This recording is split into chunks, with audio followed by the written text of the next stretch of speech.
All right, gang. I put the car back together again, and so let's hear how it sounds. You have to pour a little gas in here because that fuel flow down there is not enough. But listen to this.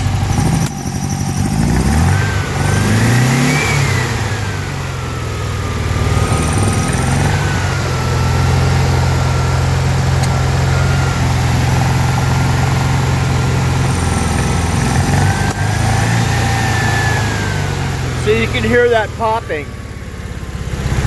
It's like it's either too lean or something.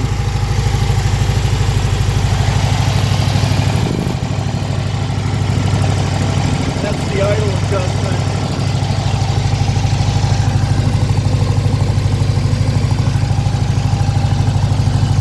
And behind here you can see there's another adjustment.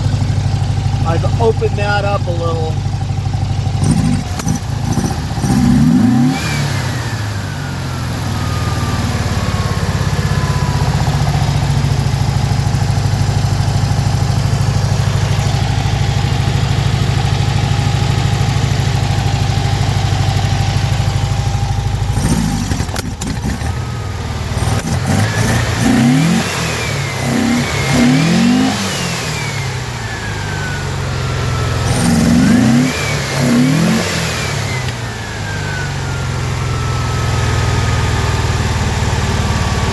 Did you see that flame pop out of there?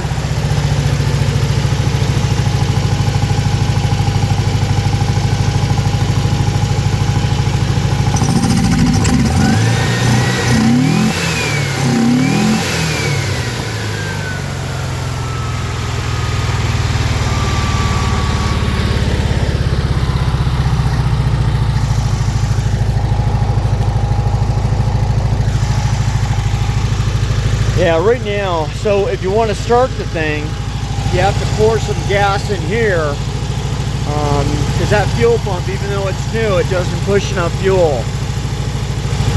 So, but like I said, it's got this backfire issue.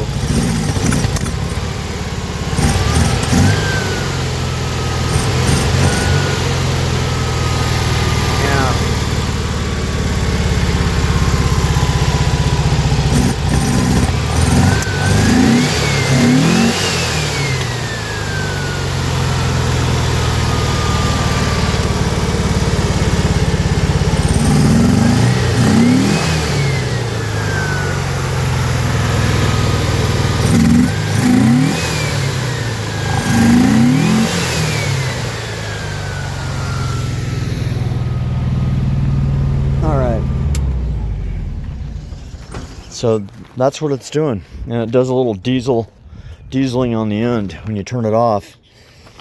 It rotates problems. At one point, the fuel line was constantly it wouldn't let fuel go in there. So I hit the hoses with the air compressor, blew some debris out. You got to open up the shut off underneath the dash, and then open up the gas cap, and then blow the lines with air compressor, and that seemed to free it up. There's no debris in that gas tank. You know, you listen to the experts, and they never know what the fuck they're talking about. But the one guy that I trust with the Porsche, he recommends putting a electronic fuel pump on it, a Petersburg, and that's probably where we're gonna go. It's just kind of strange. It just ran perfect for like 50,000 miles, never an issue. And then all of a sudden, out of the blue, fuel lines clogged. All these lines are brand new. I know people don't like these plastic ones, but I monitor everything I do. It's got the Pertronix ignition in there. Let's just take a look at that. And there's the flamethrower coil. I was really impressed with this Pertronix, you know. So you can see if you look in there. That's hard to do, man. Let's see. There's not any wear on that. There's not any wear on that. So usually the Pertronix wears these out really quickly. Well, there's a little wear, but not enough. But yeah, so we can rule that out. You know, you shouldn't have to replace a cap and rotor every 1,000 miles. You should be able to get a lot more than that out of it. Oh, okay, so yeah, great. It's off again. Thank you. It only fits in one orientation here, doesn't it? Come on. It's gonna be one of those days.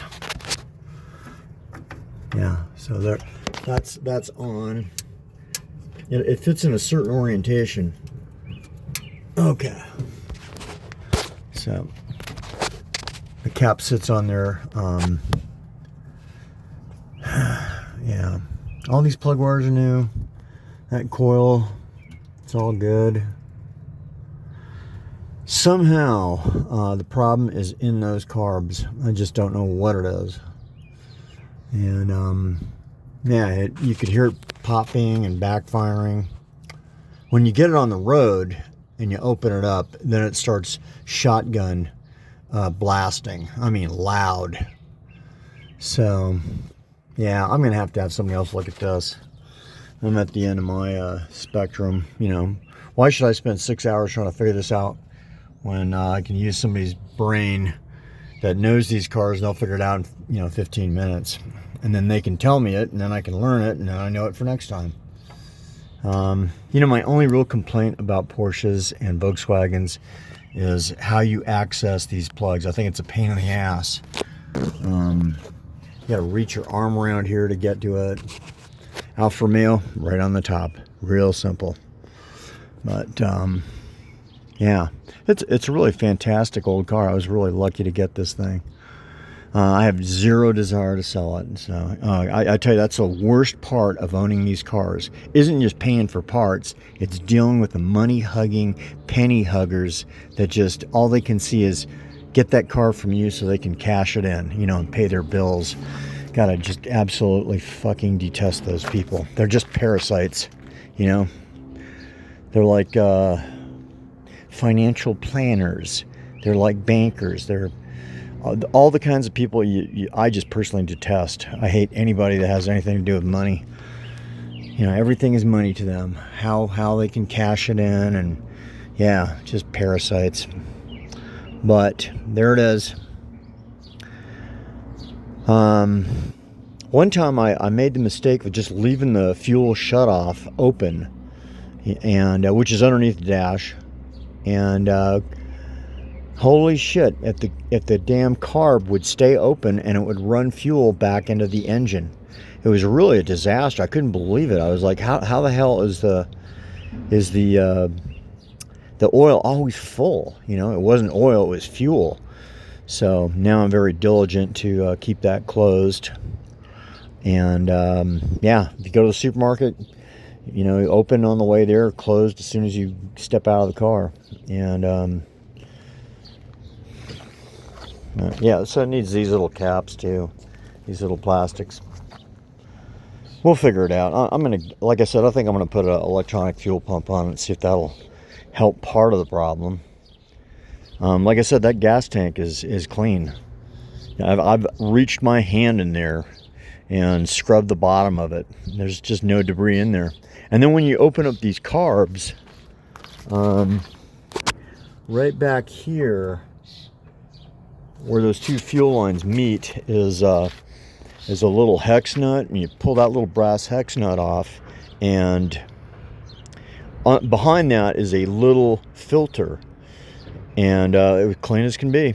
No debris, no varnish, no shit, no garbage. And these cars benefit from the zinc oil. So there's another topic, if you like old cars, to research, is zinc oil in your engines. It adds kind of like a conditioning, a softening, so it doesn't wear the metal out faster. It kind of like a lead, well, zinc lead. And then I try to buy the fuel that doesn't have the ethanol in it. I think that ethanol fucks up carburetors. That's just my thought. Yeah, it's a poor old car. It just needs everything. You can see right here. See how it's detached from that. That's another wear out point. All kinds of small shit, you know. Just one piece at a time, you know. Now, like I said, on old cars, you rotate shit you have to repair. You know, 1 month it's the fuel system. The next month it's spark delivery. You know, the next month it's leaking oil. It never ends. But yeah, there it is. I'd sure like to find an old school speedster, but then, you know, everybody and their dog would like to find one of those too. But personally, I would like to have one just for me to drive and have fun with, not for a payday to pay my bills like the parasites do. Yeah. All right, gang, that's going to be it for today. It'll probably be running fantastic next time when I visit the Porsche guy and see what he has to say. He's really reasonable. So. He's the one guy I trust. Everybody else I don't trust. All right, gang. We'll catch you on next YouTube.